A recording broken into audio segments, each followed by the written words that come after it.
Si è tenuto a Rovigo il sesto bilancio sociale di Sani in Veneto, che ha evidenziato una solida crescita, un aumento delle prestazioni erogate e il rafforzamento del legame con il territorio e la sanità pubblica. Sani in Veneto arriva nel 2024 con quasi 15 milioni di euro rimborsati di prestazioni sanitarie, sono più di 320.000 su 33.000 beneficiari. Sono numeri che esprimono il nostro supporto quotidiano alla platea dell'artigianato e di altri settori.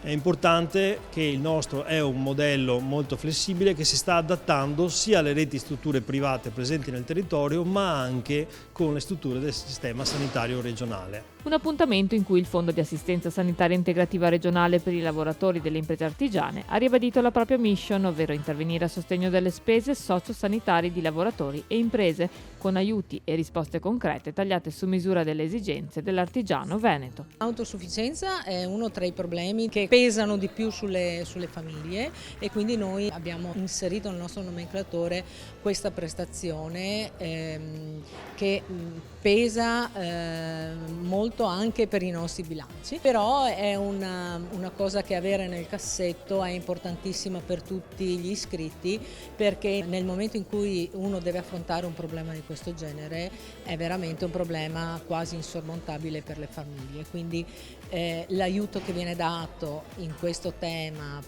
da Sani in Veneto è importantissimo.